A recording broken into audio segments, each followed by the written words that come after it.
السلام على سید الانبیاء والمرسلین اما بعد فاعوذ باللہ من الشیطان الرجیم بسم اللہ الرحمن الرحیم سبحان الذي اسرى بعبده ليلا من المسجد الحرام الى المسجد الاقصى الذي باركنا حوله لنريه من آیاتنا انه هو السمیع البصیر آمنت باللہ صدق اللہ العظیم وصدق رسولہ النبی الامین الکریم وعلی آلہ واصحابہ اجمعین۔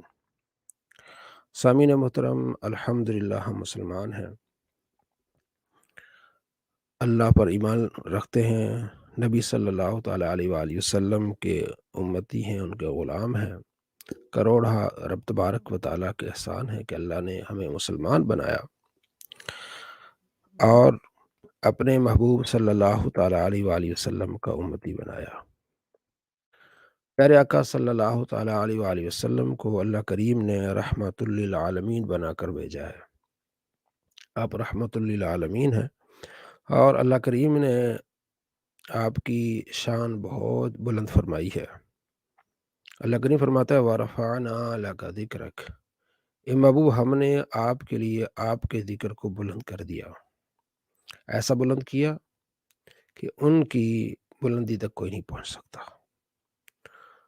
اور آج کی رات معراج کی رات بہت بڑی، آپ صلی اللہ تعالیٰ علیہ وآلہ وسلم کی عظمت اور شان والی رات ہے، کیونکہ اکثر محدثین فقہا کا قول یہی ہے کہ نبی صلی اللہ تعالیٰ علیہ وآلہ وسلم کو جو معراج ہوئی ہے وہ 27 رجب کی رات تھی۔ مختلف اقوال ہیں، لیکن جمہور محدثین اور فقہا کہ نبی صلی اللہ تعالیٰ علیہ وآلہ وسلم کے معراج 27 رجب کی رات کو ہوئی ہے، اور اللہ نے آپ کو شان عطا فرمائی کہ اپنے پاس بلایا۔ رات کے حصے میں اللہ فرماتے ہیں سبحان الذی اسریٰ بعبدہ لیلا من المسجد الحرام الی المسجد الاقصی الذی بارکنا حولہ لنریہ من آیاتنا انہ هو السمیع البصیر۔ پہلی آیت ہے 15ویں سپارے کی اور سورہ بنی اسرائیل کی۔ پاکی ہے اسے جو اپنے بندے کو راتوں رات لے گیا مسجد حرام سے مسجد اقصی، جس کے ارد گرد ہم نے برکت رکھی ہے تاکہ ہم اسے اپنی عظیم نشانیاں دکھائیں۔ یقین اللہ تعالیٰ سنتا دیکھتا ہے۔ پاک ہے وہ ذات، اللہ تبارک و تعالیٰ کی ذات پاک ہے جس نے اپنے محبوب صلی اللہ تعالیٰ علیہ وآلہ وسلم کو یہ شان عطا فرمائی کہ رات کے قلیل حصے میں مسجد حرام سے مسجد اقصی تک آپ علیہ السلام کو سیر کرائی۔ پھر مسجد اقصی سے آپ علیہ السلام کو پہلے آسمان، دوسرے، تیسرے، چوتھے، پانچویں، چھٹے آسمان، ساتویں آسمان سے بھی اوپر اپنے پاس بلایا اور اپنا دیدار عطا فرمایا۔ اس پر انشاءاللہ آگے وضاحت ہوگی کہ اپنا دیدار عطا فرمایا۔ پھر اللہ تبارک و تعالیٰ نے آپ علیہ السلام کو تحفے عطا فرمائے، 3 تحفے عطا فرمائے۔ نماز کا تحفہ عطا فرمایا، سورہ بقرہ کی آخری آیات کا تحفہ، اور یہ تحفہ کہ میں آپ کی امت کی بخشش فرماؤں گا جو بندہ شرک نہیں کرے گا۔ تو آپ علیہ السلام پھر واپس آئے اور یہ سارا واقعہ رات کے قلیل حصے میں ہوا ہے۔ آپ صلی اللہ تعالیٰ علیہ وآلہ وسلم نے صبح آگی ساری باتیں بتائی۔ کفار کو بڑی تکلیف ہوئی، انہوں نے حضرت ابوبکر صدیق رضی اللہ تعالیٰ عنہ سے جا کے بات ہی کی، اور یہ مستدرک الحاکم ہے۔ تو حضرت ابوبکر صدیق سے کہنے لگے کہ آپ کے ساتھی کیا کہنے لگے ہیں کہ ایک ہی رات کو مسجد حرام سے مسجد اقصی تک چلے گئے ہیں۔ تو آپ نے فرمایا میرے دوست نے کہا ہے تو سچ کہا ہے، اور اسی بنا پھر آپ علیہ السلام انہوں نے فرمایا تھا تو صدیق ہے۔ صدیق کا جو لقب ہے حضرت ابوبکر صدیق رضی اللہ تعالیٰ عنہ کو اسی بات پر ہے۔ تو واقعہ معراج آپ علیہ السلام کی بہت بڑی عظمت ہے۔ اللہ نے آپ کو شان ایسی عطا فرمائی کہ آج تک کسی کو یہ شان نہیں ملی، اور ہمیں خوشی ہے کہ ہمارے نبی صلی اللہ تعالیٰ علیہ وآلہ وسلم کو اللہ کریم نے کیسی شان عطا فرمائی۔ اس بارے میں مختلف روایات ہیں، واقعہ معراج کے بارے میں مختلف روایات ہیں کہ آپ صلی اللہ تعالیٰ علیہ وآلہ وسلم یہ شان ملی ہے، اس بارے میں کہ یہ آپ صلی اللہ تعالیٰ علیہ وآلہ وسلم کا جو سفر ہے کہاں سے شروع ہوا ہے؟ بخاری میں روایت ہے کہ آپ صلی اللہ تعالیٰ علیہ وآلہ وسلم کا یہ سفر حرم سے شروع ہوا ہے، حرم سے۔ اور مسلم اور نسائی کی روایات ہیں جس سے یہ پتہ چلتا ہے کہ آپ صلی اللہ تعالیٰ علیہ وآلہ وسلم کا سفر ہانی جو آپ علیہ السلام کی کزن حضرت علی رضی اللہ تعالیٰ عنہ کی سسٹر تھی، ان کے گھر سے ہوا ہے۔ تو تطبیق اس انداز سے دیتے ہیں محدثین کہ شروع میں جبرائیل آپ علیہ السلام کے کزن کے گھر آئے، جب آپ علیہ السلام وہاں تشریف فرماتے، پھر آپ علیہ السلام کو اٹھایا، جگایا، پھر آپ حرم میں آئے، تھوڑا سا وہاں آپ نے آرام کیا، تو وہیں پھر آپ صلی اللہ تعالیٰ علیہ وآلہ وسلم کو پھر دوبارہ جگایا گیا، اور آپ صلی اللہ تعالیٰ علیہ وآلہ وسلم کا فرمانے کہ مجھے جگایا گیا۔ مسلم میں پورا ایک باب ہے کہ مجھے جگایا گیا، پھر میرے سینے کو چاک کیا گیا۔ آپ صلی اللہ تعالیٰ علیہ وآلہ وسلم کے سینے کو چاک کیا گیا، یعنی آپریشن کیا گیا، اور اس کو دھویا گیا، پھر اس میں ایمان بھرا گیا۔ صلی اللہ تعالیٰ علیہ وآلہ وسلم کے سینے کو دھویا گیا، پھر اس میں ایمان بھرا گیا، ایک تشت لایا گیا جس میں آپ صلی اللہ تعالیٰ علیہ وآلہ وسلم کے دل کو، سینے کو ایمان سے بھرا گیا۔ تو یہاں سے ابتدا ہوئی۔ پھر پیارے آقا صلی اللہ تعالیٰ علیہ وآلہ وسلم فرماتے ہیں کہ ایک سواری لائی گئی جس پر مجھے سوار کیا گیا، جسے براق کہتے ہیں۔ یہ مسلم شریف میں حدیث ہے جو میں آپ کو سنا رہا ہوں، 411 نمبر انٹرنیشنل نمبر، دوسرا اس کا 209 ہے، کتاب الایمان میں 162 نمبر۔ پھر آپ صلی اللہ تعالیٰ علیہ وآلہ وسلم کے لیے وہ جو براق لایا گیا، اس بارے میں آپ علیہ السلام فرماتے ہیں کہ وہ دابتن، وہ جانور جو ہے وہ سفید جانور تھا، طویل، وہ فوق الحمار و دون البغل، گدے سے تھوڑا بڑا تھا اور کھچر سے تھوڑا چھوٹا تھا، وہ لایا گیا، اور اس کی قوت یہ کہ جہاں اس کا قدم پڑتا تھا وہاں اس کی یعنی جہاں اس کی نظر پڑتی تھی وہاں اس کا قدم پڑتا تھا، اتنی اس میں جو ہے وہ تیز رفتاری تھی۔ تو آپ صلی اللہ تعالیٰ علیہ وآلہ وسلم فرماتے ہیں کہ وہ مجھے لے کے آگے چلا، اور میں نے راستے میں دیکھا کہ یہ مسلم حدیث ہے کہ میں نے دیکھا کہ موسیٰ علیہ السلام کھڑے ہو کے قبر میں کھڑے ہو کے نماز پڑھ رہے ہیں۔ تو موسیٰ علیہ السلام قبر میں کھڑے ہو کے نماز پڑھ رہے ہیں، وہاں سے آپ صلی اللہ تعالیٰ علیہ وآلہ وسلم کا گزر ہوا۔ پھر آپ صلی اللہ تعالیٰ علیہ وآلہ وسلم فرماتے ہیں کہ میں مسجد حرام پہنچا، وہاں ہم نے اپنی سواری کو بٹھایا، تمام نبی وہاں موجود تھے، اور پھر میں نے وہاں ان کی امامت فرمائی۔ فَأَمَمْتُهُمْ، میں نے ان تمام انبیاء علیہ السلام کی امامت فرمائی۔ یہ مسلم شریف میں حدیث ہے، حدیث نمبر ہے 430، اور دوسرا نمبر 142 ہے۔ آپ علیہ السلام فرماتے ہیں کہ میں نے دیکھا کہ موسیٰ علیہ السلام قائم یصلی، کھڑے ہو کے نماز پڑھ رہے ہیں، اور عیسیٰ بن مریم علیہ السلام قائم یصلی، وہ بھی میں نے دیکھا کہ وہ کھڑے ہو کے نماز پڑھ رہے ہیں۔ عروہ بن مسعود کی جو ہے نا مشابت تھے حضرت عیسیٰ علیہ السلام، وَإِذَا ابراہیم علیہ السلام قائم یصلی، وہ بھی کھڑے ہو کے نماز پڑھ رہے تھے۔ کون؟ ابراہیم علیہ السلام۔ اشبہ الناس بہی صاحبکم، یعنی نفس کی، آپ علیہ السلام فرماتے کہ میں ان کے زیادہ مشابہ ہوں حضرت ابراہیم علیہ السلام کے۔ اور فحانت الصلاۃ، نماز کا ٹائم ہو گیا، فاممتہم، میں نے پھر ان کی امامت کی، تمام نبیوں کی میں نے امامت کی۔ تو یہ شان آپ صلی اللہ تعالیٰ علیہ وآلہ وسلم کو اللہ نے عطا فرمائی کہ آپ صلی اللہ تعالیٰ علیہ وآلہ وسلم نے تمام نبیوں کی امامت فرمائی۔ کتنی یہ آپ علیہ السلام کی عظمت ہے کہ نبیوں کی آپ علیہ السلام نے امامت فرمائی، اور وہ جو نبی جو قبروں میں تھے وہ اٹھ کے آئے۔ ایک تو پتہ یہ چلا کہ انبیاء علیہ السلام اپنی قبروں میں زندہ ہیں، کھڑے ہو کے یہ نماز پڑھ رہے ہیں، اور آپ علیہ السلام کی آپ فرماتے کہ میں نے دیکھا، رائی تو میں انہیں دیکھا کہ وہ کھڑے ہو کے نماز پڑھ رہے ہیں، قائم یصلی، کھڑے ہو کے نماز پڑھ رہے ہیں، اور پھر میں نے ان کی امامت فرمائی۔ دو چیزیں معلوم ہو گئی کہ انبیاء علیہ السلام اپنی قبروں میں زندہ ہیں، دنیاوی حالات میں جس طرح نمازیں پڑھتے ہیں، اللہ کا شکر ادا کرتے ہیں، قبر میں بھی باہر، اور یہ سارے نبی پھر مسجد اقصیٰ پہنچے، ان کی آپ صلی اللہ تعالیٰ علیہ وآلہ وسلم نے امامت فرمائی۔ جانا تو تھا آسمانوں کی طرف، تو اللہ تبارک و تعالیٰ نے آپ صلی اللہ تعالیٰ علیہ وآلہ وسلم کو آسمانوں کی بجائے پہلے آپ کو مسجد اقصیٰ لے آئے تاکہ نشانیاں دکھائیں اور وعدے اور وعید پورے ہوں۔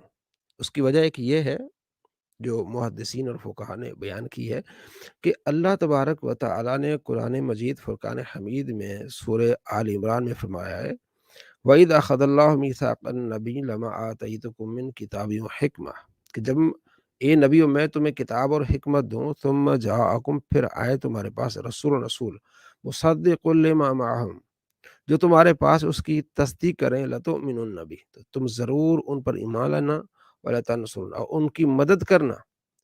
اللہ نے انسان پیدا ہونے سے پہلے، انبیاء علیہ السلام کی پیدائش سے پہلے، روحوں سے، نبیوں کی روحوں سے اللہ تبارک و تعالیٰ نے یہ عہد لیا کہ جب میں تمہیں نبوت دوں، قرآن ہے، وعید اخذ اللہ میثاق النبی، جب میں تمہیں وعید، اور یاد کیجیے، اخذ اللہ، اللہ نے لیا، میثاق، وعدہ، النبی، نبیوں سے، کہ لما آتیتکم، جب میں تمہیں دوں، من کتاب و حکمہ، کتاب اور حکمت، ثم جاءکم، پھر آئیں تمہارے پاس رسول، عظمت والے رسول، مصدق لما معہم، وہ عظمت والے رسول جو تمہاری تصدیق کر رہے ہیں، تمہاری نبوت کی تصدیق کر رہے ہیں، لا تؤمنن بی، تم نے ضرور ان پر ایمان لانا ہے، وَلَا تَنْصُرُنَّ، اور ضرور ان کی مدد کرنی ہے۔ اب اللہ تبارک و تعالیٰ کی حکمت یہ ہے کہ آپ علیہ السلام کسی نبی کے زمانے میں نہیں آئے، آخر میں آئے، کوئی نبی زندہ نہیں تھا۔ عیسیٰ علیہ السلام بھی آسمانوں پر، زمین پر آپ علیہ السلام اکیلے پیارے آقا صلی اللہ تعالیٰ علیہ وآلہ وسلم تشریف لائے۔ تو اللہ تبارک و تعالیٰ نے وعدہ پورا کرنا تھا کہ اب میں اپنے محبوب صلی اللہ تعالیٰ علیہ وآلہ وسلم کو اس انداز سے بھیجوں کہ سارے نبی میرے پیارے محبوب کے پیچھے امتی بن جائیں۔ تو اللہ تبارک و تعالیٰ کے محبوب صلی اللہ تعالیٰ علیہ وآلہ وسلم فرماتے ہیں کہ فَأَمَمْتُهُمْ، تو میں نے ان تمام کی امامت کی، تمام کی میں نے امامت کی، یہ مسلم شریف میں حدیث ہے، تمام کی میں نے وہ سارے نبی وہاں موجود آئے، اور اس کے بعد بہقی اور دوسری کتابوں میں ہے کہ انہوں نے بعد میں خطابات بھی فرمائے، ابراہیم علیہ السلام نے، پھر آپ علیہ السلام نے، پھر آپ علیہ السلام کو دودھ پیش کیا گیا، پھر آپ علیہ السلام پہلے جو ہے وہ جاتے ہیں اوپر، جبرائیل کے ساتھ جاتے ہیں پہلے آسمان پہ، یہ بخاری شریف میں حدیث ہے، پہلے آسمان پر آپ صلی اللہ تعالیٰ علیہ وآلہ وسلم جاتے ہیں تو دروازہ بند ہوتا ہے، دروازہ کھٹکھٹاتے ہیں، بخاری شریف میں حدیث ہے، کتاب الصلاح کی پہلی حدیث۔ مطلب ہمیں نظر تو یوں آتا ہے کہ جو ہے وہ آسمان ایسے ہے، لیکن ایسا نہیں ہے، آسمانوں کو بھی، ان کی بھی جو ہے وہ حفاظت کے لیے فرشتے کھڑے ہوئے ہیں، فرشتے پوچھتے ہیں کہ کون؟ تو جبرائیل کہتے ہیں کہ ہاں میں جبرائیل، ان سے پوچھتے ہیں آپ کے ساتھ کون ہے؟ وہ بتاتے ہیں کہ نبی صلی اللہ تعالیٰ علیہ وآلہ وسلم ہے، دروازہ کھٹکھٹاتا ہے، پھر وہ آپ علیہ السلام کے بارے میں بتاتے ہیں، پھر آپ صلی اللہ تعالیٰ علیہ وآلہ وسلم کا ذکر کرتے ہیں، کہتے ہیں اچھا، خوش آمدید، مرحبا۔ تو پہلے آسمان پر بخاری میں حدیث ہے کہ پہلے آسمان آپ صلی اللہ تعالیٰ علیہ وآلہ وسلم کو حضرت آدم علیہ السلام کی ملاقات ہوتی ہے، آدم علیہ السلام سے آپ صلی اللہ تعالیٰ علیہ وآلہ وسلم کی ملاقات ہوتی ہے، آپ کو دعائوں سے نوازتے ہیں، اس کے بعد عیسیٰ علیہ السلام سے اور حضرت یحییٰ علیہ السلام سے ملاقات ہوتی ہے، پھر اس کے بعد تیسرے آسمان پر حضرت یوسف علیہ السلام سے، پھر حضرت ہارون علیہ السلام سے، پھر چھٹے آسمان پر موسیٰ علیہ السلام سے ملاقات ہوتی ہے، اور موسیٰ علیہ السلام سے ملاقات کر کے جب آپ علیہ السلام جاتے ہیں تو موسیٰ علیہ السلام رونے لگتے ہیں، تو ان سے پوچھا جاتا ہے کہ آپ کیوں روتے ہیں؟ تو وہ کہتے ہیں کہ میرے بعد ایک نوجوان آیا ہے، یہ اپنی امت کو بہت زیادہ آگے لے جائے گا، میری امت سے زیادہ یہ اپنی امت کی بخشش کروا لے گا۔ اس کے بعد آپ علیہ السلام ساتویں آسمان پر جاتے ہیں جہاں حضرت ابراہیم علیہ السلام موجود ہیں، ابراہیم علیہ السلام سے ملاقات ہوتی ہے، اور وہ آپ صلی اللہ تعالیٰ علیہ وآلہ وسلم کی امت کے لیے تحفے تحائف دیتے ہیں کہ یہ ذکر و اذکار آپ نے اپنی امت کو دینا ہے اور میری طرف سے انہیں سلام بھیجنا ہے۔ پھر آگے آپ علیہ السلام جاتے ہیں۔ مسلم میں ایک حدیث ہے جس میں یہ ہے کہ آپ سدرۃ المنتہا چھٹے آسمان پر ہے، اور آپ صلی اللہ تعالیٰ علیہ وآلہ وسلم اوپر نہیں گئے، یعنی چھٹے آسمان سے اوپر کوئی چیز نہیں جاتی۔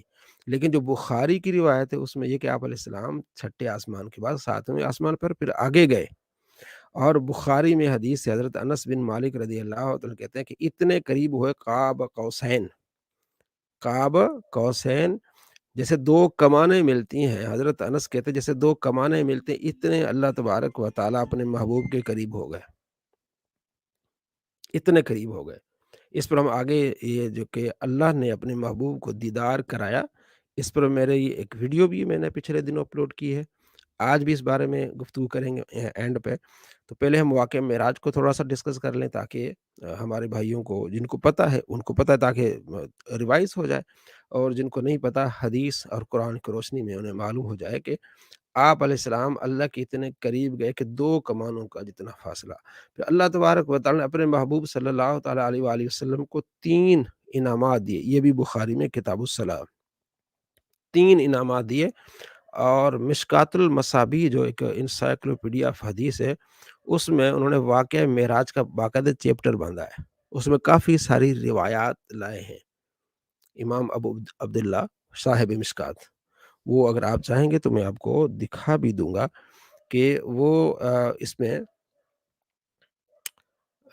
باقاعدہ انہوں نے چیپٹر باندھا ہے، امام ابو عبداللہ ولی الدین نے، کہ آپ صلی اللہ تعالیٰ علیہ وآلہ وسلم کو اللہ تبارک و تعالیٰ نے جو معراج عطا فرمایا ہے، تھوڑا سا آپ انتظار کیجئے، میں آپ کو وہ روایات بھی دکھاؤں تاکہ آپ کو اس بارے میں پوری تسلی ہو جائے کہ آپ 428 نمبر ایک یہاں ہے، 428 یہ دیکھیں، واقعہ معراج، واقعہ معراج، اور بخاری شریف کی حدیث ہے، حدیث نمبر بھی آپ یاد رکھ لیں، ٹھیک ہے، 3207، 3207 یہ بخاری کی حدیث ہے۔ قتادہ رضی اللہ تعالیٰ عنہ رحمۃ اللہ علیہ، انس بن مالک سے انہوں نے مالک بن سعد سے روایت کیا کہ نبی صلی اللہ تعالیٰ علیہ وآلہ وسلم شب معراج کے متعلق انہیں بتایا کہ میں حتیم میں لیٹا ہوا تھا، اور بعض روایت میں کہ میں حجر میں لیٹا ہوا تھا کہ اچانک ایک آنے والا آیا اور پاس آیا تو اس نے میرا سینہ چاک کیا، میرے دل کو نکالا، پھر میرے پاس آیا، ایمان سے بھرا ہوا سونے کا ایک تشت لایا گیا میرے دل میں، ٹھیک ہے، میرے دل کو دھویا گیا، پھر اسے بھر دیا گیا، پھر اسے واپس اس کی جگہ رکھ دیا گیا۔ یہ بخاری میں 3207 نمبر روایت، اور مسلم میں بھی اس کا جو ہے وہ باب ہے۔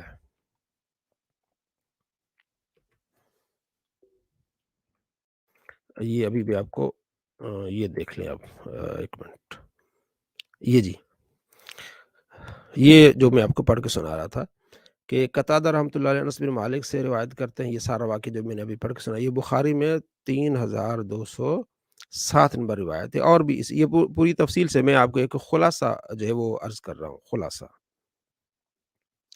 تو آپ صلی اللہ تعالیٰ علیہ وآلہ وسلم کو اللہ کریم نے 3 انعامات عطا فرمائے کہ جو ہے وہ 50 نمازیں، اس کے بعد سورہ بقرہ کی آخری آیات، زیادہ تر 2 آیات، آخری 2 آیات، تیسری بھی اس کو شامل کر لیں تو پورا رکوع آخری والا، اور تیسرا انعام یہ کہ آپ کی امت سے جو شخص بھی جس نے بھی شرک نہیں کیا ہوگا اسے میں بخش دوں گا۔ یہ 3 انعامات، 3 انعامات آپ صلی اللہ تعالیٰ علیہ وآلہ وسلم جب لے کے آئے تو آپ صلی اللہ تعالیٰ علیہ وآلہ وسلم کی ملاقات پھر حضرت موسیٰ علیہ السلام سے ہوئی، 3207 نمبر روایت، یہ جو آپ نے ابھی دیکھی ہے بخاری میں۔ تو موسیٰ علیہ السلام پوچھتے ہیں کہ آپ کو کیا انعام ملے، تو آپ علیہ السلام فرماتے ہیں کہ اللہ نے مجھے یہ 50 نمازوں کا مجھے یہ تحفہ دیا ہے۔ تو حضرت موسیٰ علیہ السلام کہتے ہیں کہ یہ نہیں پڑھ سکیں گے، آپ دوبارہ اللہ کی بارگاہ میں جائیں اور نمازیں کم کرا کے آئیں۔ تو بخاری کی اس حدیث میں ہے کہ آپ علیہ السلام گئے اور 10 نمازیں کم ہوئی، پھر 10، پھر 10، لیکن جو مسلم کی روایت میں اس میں 5 کا ذکر ہے، 5 5 5، تو اکثر علماء اس 5 والی کو سناتے ہیں،